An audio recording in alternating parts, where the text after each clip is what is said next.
फारस और अहियाए शरीयत जिंदाबाद, अहमदियत अहमदियत अहमदियत जिंदाबाद, जिंदाबाद ओ जिंदाबाद, जिंदा ओ पायंदाबाद, जिंदाबाद ओ जिंदाबाद, जिंदा ओ पायंदाबाद. Audio Apakah Ahmadiyah Itu?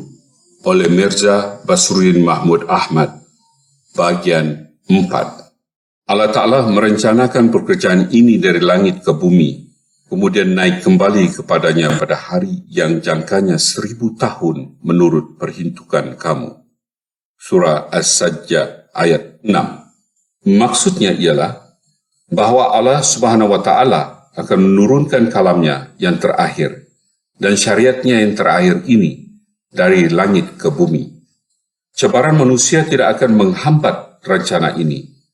Akan tetapi kemudian sesudah lewat satu masa, kalam atau firmannya ini mulai naik ke langit dan dalam 1000 tahun firmannya akan menjauh dari alam dunia ini. Seperti telah diterangkan di dalam hadis di atas, Rasulullah SAW menetapkan jangka waktu 300 tahun untuk masa kemurnian agama Islam. Dan Al-Quran juga menetapkan zaman itu dengan abjad Alif Lam Mim Ra yang mempunyai nilai angka 271. Jika angka ini dijumlahkan dengan 1000 tahun, dalam jangka waktu mana agama terbang ke langit, masa kemunduran agama Islam, maka jumlah itu menjadi 1271. Hal ini berarti bahwa hilangnya jiwa atau ruh dari agama Islam menurut keterangan Al-Quran ialah pada tahun 1271 atau menjelang akhir abad ke-13, biasanya di dalam zaman seperti itu, seperti diterangkan oleh Al-Quran, seorang juru penerang dan pembimbing pasti diutus oleh Allah SWT supaya dunia sentiasa bebas dari genggaman belenggu syaitan dan agar supaya pemerintahan ilahi jangan tenggelam untuk selama-lamanya. Jadi di masa sekarang ini, kedatangan seseorang yang diutus oleh Allah SWT semacam itu merupakan satu keperluan. Satu masa ketika di tengah-tengah masyarakat umat Nabi Nuh alaihissalam timbul keadaan krisis, maka Allah SWT segera membimbing mereka. Demikian juga bila keadaan semacam itu timbul di tengah-tengah umat Nabi Ibrahim alaihissalam, Nabi Musa alaihissalam, Nabi Isa alaihissalam, Allah SWT memberikan bimbingan kepada umat-umat ini. Akan tetapi tak sampai di akal bahwa bila timbul krisis di tengah-tengah umat Nabi besar Muhammad SAW, Allah SWT berkenan untuk memperbaiki umat ini. Berkenaan dengan umat Rasulullah SAW, ada suatu perjanjian dari Allah SWT bahwa untuk mengamankan kekacauan kecil-kecilan, Allah SWT akan selalu mengutus seorang pembaru, mujadid, pada permulaan tiap-tiap abad, seperti sabda Rasulullah SAW. Abu Daud jilid 2 halaman 241. Inna Allah yab'asu lihadihil umati ala rahsi kulli mi'ati sanatin man tujaddidu laha dinah. Sesungguhnya Allah Ta'ala akan mengutus untuk umat ini pada tiap permulaan 100 tahun orang-orang yang akan membaharui agama mereka bagi mereka. Akal tidak menerima bahwa justru pada saat ini, dikala timbulnya krisis yang dahsyat, tentang mana Rasulullah SAW bersabda bahwa semenjak para anbiya mulai diutus ke dunia, mereka semuanya memberi khabar, tetapi tak seorang pun utusan Allah dan tiada pula seorang juru penerang atau seorang pembimbing yang datang. Tiada pula masuk di akal bahwa untuk menghimpunkan segenap kaum muslimin agar supaya mereka kembali berdiri di atas landasan agama yang hakiki, tak ada terdengar suara yang memanggil-manggil dan mengimbau-imbau mereka. Mustahillah bahwa tak ada seutas tali terulur dari langit untuk mengangkat kaum muslimin keluar dari jurang kegelapan dan lembah kemunduran. Itu Tuhan yang semenjak Ia ciptakan alam persada ini sentiasa mempertunjukkan sifat pengasihnya dan sifat penyayangnya, telah mengutus Rasulullah SAW ke dunia. Dengan demikian, Ia telah melipat gandakan desakan arus sungai rahim dan karimnya, bukannya telah mematikan sifat-sifatnya itu. Apabila dahulu Allah Ta'ala pernah berlaku kasih, maka Ia seharusnya lebih menunjukkan kasihnya kepada umat Muhammad. Apabila dahulu Ia pernah berlaku sayang, maka Ia seharusnya lebih memperlihatkan sayangnya terhadap umat Muhammad. Dan memang demikianlah nampak pada kenyataannya. Quran Karim dan hadis menjadi saksi tentang hal ini. Bahawa manakala nampak gejala krisis di dalam umat Muhammad, maka Allah SWT sentiasa mengutus seorang pengembala. Istimewa pula pada zaman akhir ini, ketika nampak gejala fitnah Dajjal, maka kemenangan bagi agama Kristian, kekalahan secara lahir bagi agama Islam, dan kaum muslimin meninggalkan ajaran agama mereka, lalu mengekor kepada kebiasaan dan tradisi dari bangsa yang lain. Maka seorang mazhar yang utama dari pribadi Rasulullah SAW akan datang dan tugas untuk mengadakan reformasi atau mengadakan perbaikan di zaman itu. Tentang zaman itu, Rasulullah SAW bersabda dalam Miskat halaman 33, La yabqa minal Islam ila ismuhu wa la yabqa minal Quran ila rasmuhu. Maksudnya ialah bahawa Islam akan tinggal hanya nama dan Quran akan tinggal hanya tulisan belaka. Hikmat inti dari pelajaran Islam tidak akan nampak dan erti ayat-ayat Al-Quran akan menjadi gelap atau samar-samar. Pendek kata, wahai saudara-saudara, sesungguhnya Jemaat Ahmadiyah ini berdiri sejalan dengan sunat ilahi dan sesuai dengan nubuatan-nubuatan kabar gaib dari Rasulullah SAW dan para nabi sebelumnya beliau yang menerangkan tentang zaman ini. Andai kata terpilihnya Hazrat Mirza Ghulam Ahmad guna memikul tugas seperti dipaparkan di atas tidak cocok, maka kekeliruan ini adalah atas tanggungjawab Allah SWT. Hazrat Mirza Ghulam Ahmad tidak bersalah. Akan tetapi jika sesungguhnya Allah SWT itu satu zat yang maha mengetahui tentang segala yang gaib dan baginya tidak ada rahsia yang tersembunyi dan di dalam segala amal perbuatannya terkandung hikmah yang berlimpah-limpah, maka baiklah diketahui bahawa pilihannya kepada Hazrat Mirza Ghulam Ahmad itu adalah pilihan yang tepat dan dengan menerima beliau ini kebaikan akan datang kepada kaum muslimin khususnya dan kepada masyarakat dunia umumnya. Beliau tidaklah membawa amanat yang baru, melainkan amanat itu yang dahulu pernah disampaikan oleh Rasulullah SAW ke dunia dan yang dunia telah melupakannya. Amanat yang dikemukakan oleh Al-Quran itulah yang dunia telah membelakanginya. Amanat itu mengatakan bahawa pencipta dari alam maya pada ini adalah satu zat yang Maha Esa. Dia telah menjelmakan insan untuk mewujudkan kecantikannya dan silaturahimnya. Guna mempamerkan sifat-sifatnya, ia menjelmakan manusia untuk menjadi para antara seperti firman-Nya, Is qala rabbuka lil malaikati inni jahilum fil ardi khalifah. Ketika Tuhan engkau berkata kepada malaikat, sesungguhnya aku akan menjadikan di atas muka bumi ini seorang wakil pribadiku, khalifah. Jadi, Nabi Adam alaihissalam beserta keturunannya adalah merupakan khalifah atau wakil dari Allah SWT. Mereka itu dijelmakan untuk memanifestasikan sifat-sifat Allah Ta'ala ke dunia. Maka jadilah kewajipan bagi segenap umat manusia agar mereka membentuk kerangka kehidupan mereka sesuai dengan sifat-sifat Allah SWT itu.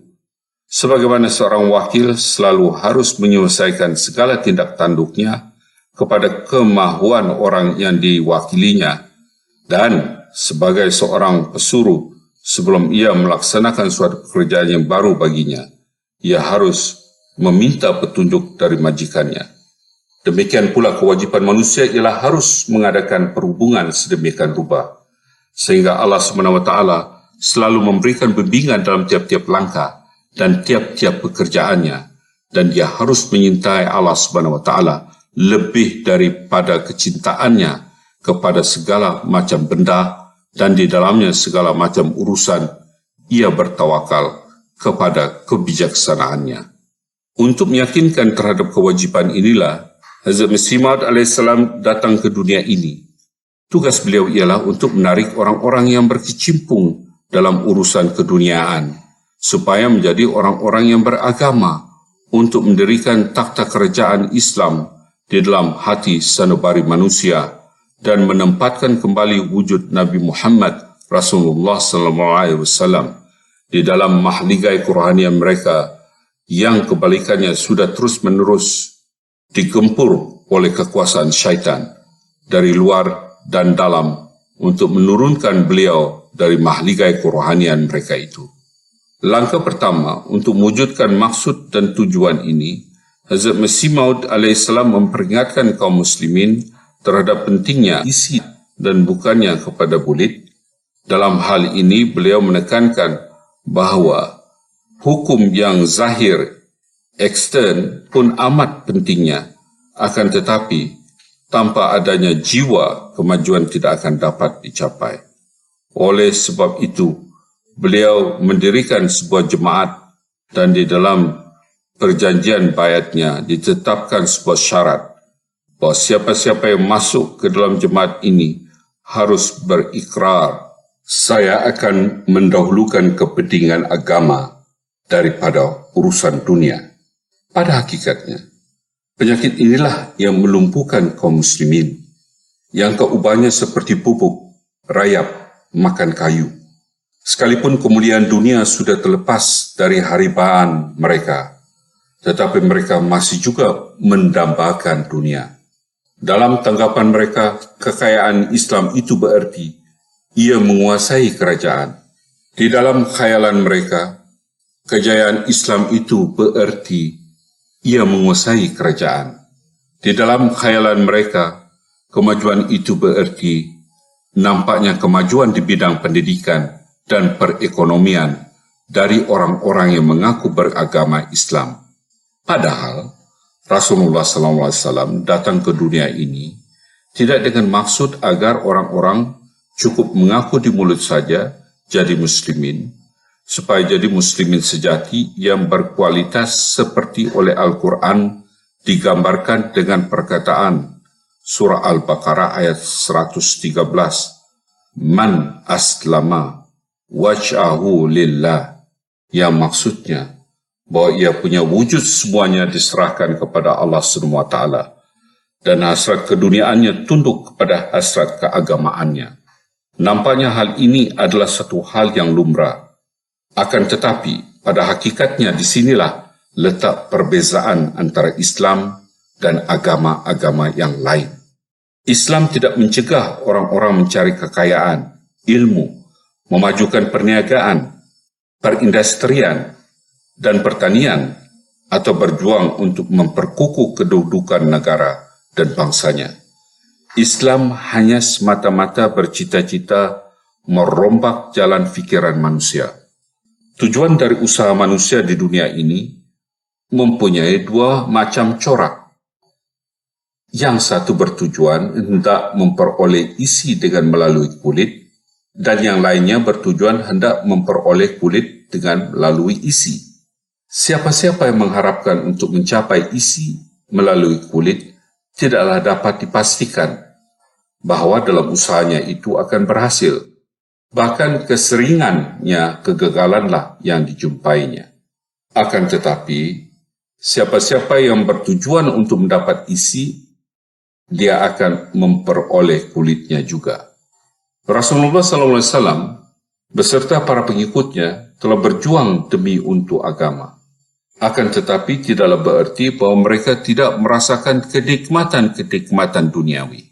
Ini merupakan hal yang wajar, bahawa kemewahan dunia berlari-lari seperti kacung-kacung mengikuti di belakang mereka yang memperoleh sukses dalam lapangan agama.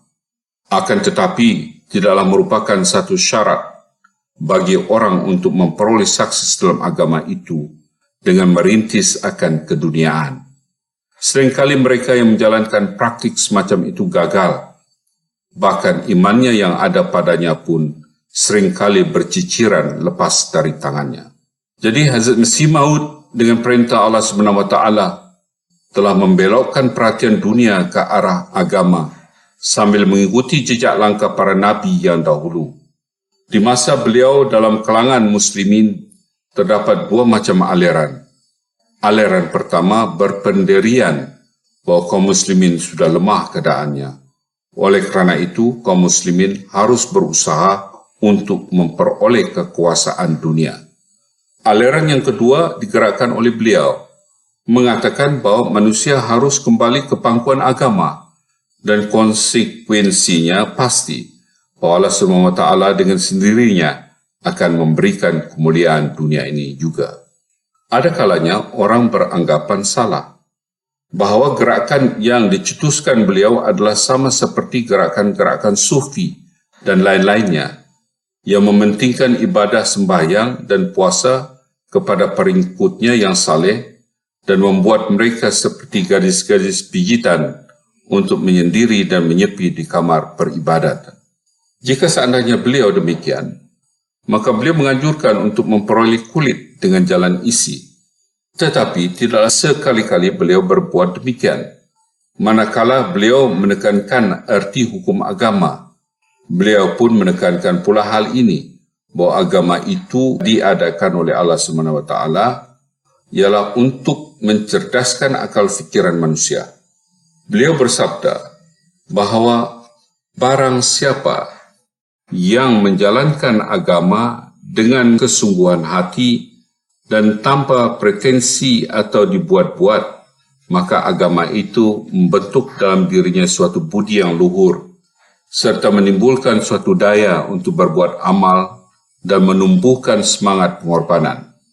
Beliau menganjurkan agar supaya orang-orang mukmin menjalankan agama dengan sebenar-benarnya, melakukan ibadah sembahyang, puasa, naik haji ke tanah suci Mekah, dan membayar zakat yang kesemuanya harus dijalankan sesuai dengan apa yang digariskan oleh Al-Quran.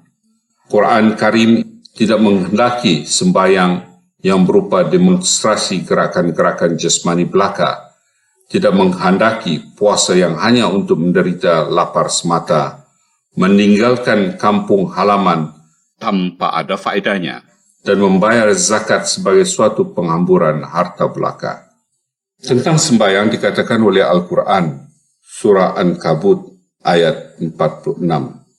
Inna salata tanha anil fahsya'i wal munkar. Sembahyang itu menghalangi manusia daripada berbuat kejahatan dan perbuatan yang terlarang.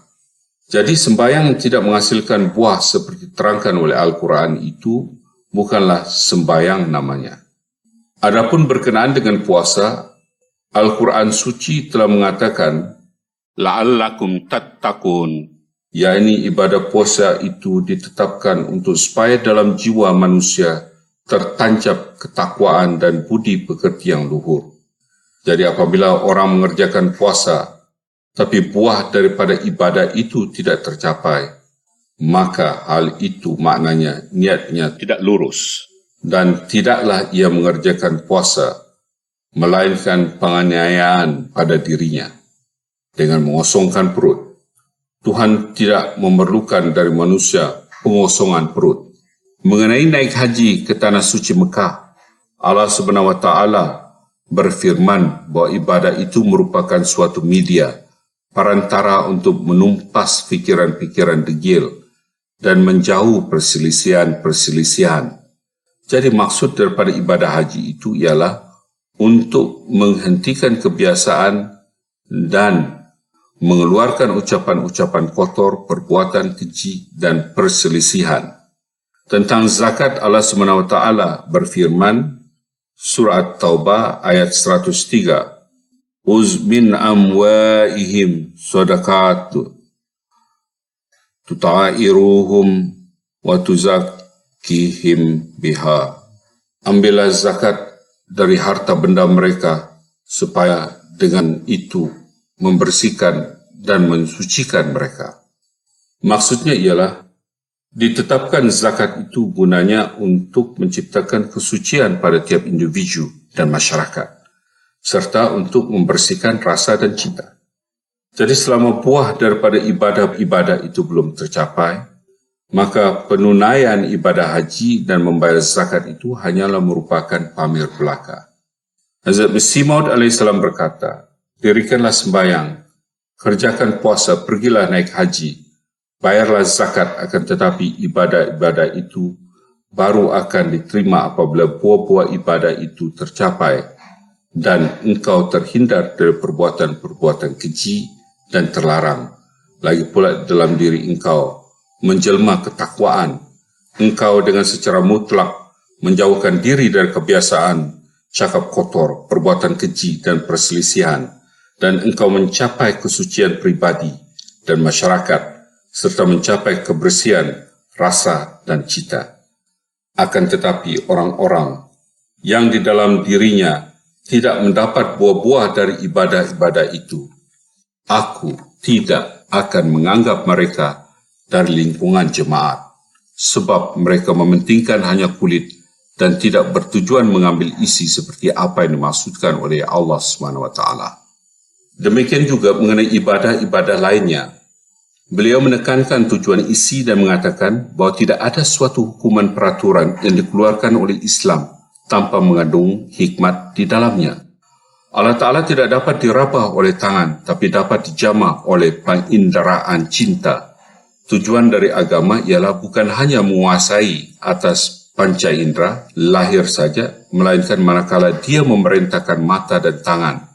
Hal ini dimaksudkan untuk membersihkan hati sanubari dan emosi-emosi, sehingga itu kekuatan-kekuatan yang bermukim di diri manusia, dengan mana ia dapat melihat Allah Ta'ala, dapat meraba zat itu dengan sepuas-puasnya, dan daya-daya yang ada dalam diri manusia itu dapat menyemak suara ilahi. Pendek kata, sambil menekankan pentingnya hal-hal tersebut di atas, beliau telah membuka jalan baru guna kemajuan Islam, dan akibatnya ialah berdirinya satu jemaat yang meskipun nampaknya kecil, namun ia merupakan satu jemaat yang tekun dan gigih berjuang dengan menyampingkan urusan keduniaan untuk mendahulukan urusan agama dan untuk merintis kemajuan kerohanian daripada Islam serta menegakkan kerajaan rohani dari baginda Muhammad Rasulullah SAW. Silakan saudara berfikir dan memperbandingkan antara jemaat Ahmadiyah yang kecil ini dan kaum muslimin yang umum dengan jumlahnya yang besar itu, kendati pun demikian apa yang sedang dikerjakan dan diperjuangkan oleh jemaat Ahmadiyah dalam rangka penyebaran dan memajukan Islam merupakan cabaran. Apakah dapat orang-orang muslim lainnya yang bilangannya ribuan kali banyaknya itu melaksanakan setengahnya atau seperempatnya saja? Maka apakah yang menjadi pangkal perbedaannya? Sebabnya ialah tak lain kerana Hazrat Masih Maud AS telah menekankan kepada orang-orang Ahmadi agar mereka mengutamakan agama daripada dunia. Rahsia ini sudah terbuka kepada orang-orang Ahmadi, sehingga amalan mereka merupakan suatu bentuk amalan yang baru. Sembahyangnya seorang Ahmadi yang sejati tidak sama dengan sembahyang yang dikerjakan oleh orang-orang Muslim yang umum. Padahal coraknya sembahyang mereka sama. Begitu pula pemakaian kata-katanya. Akan tetapi yang berlainan ialah isinya, jiwanya. Orang Ahmadi sembahyang demi untuk sembahyang dan guna mempererat perhubungan dengan Allah SWT.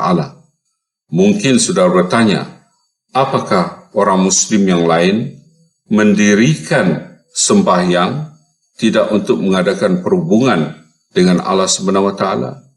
Jawab saya ialah, malanglah orang-orang muslim dewasa ini kerana mereka mempunyai anggapan bahawa orang tidak dapat mengadakan perhubungan secara langsung dengan Allah Subhanahu wa taala.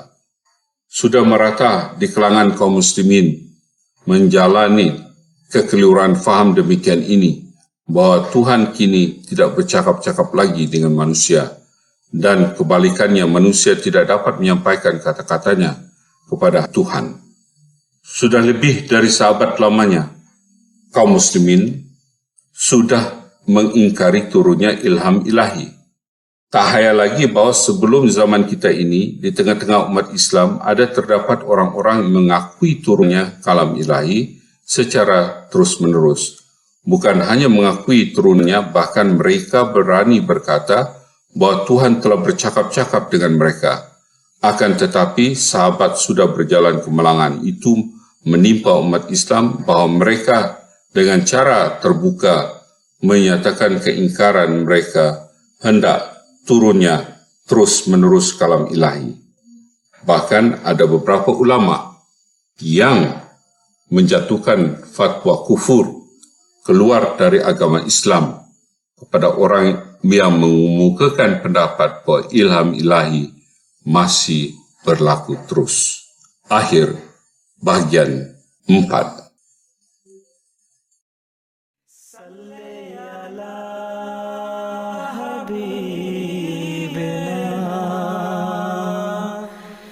صل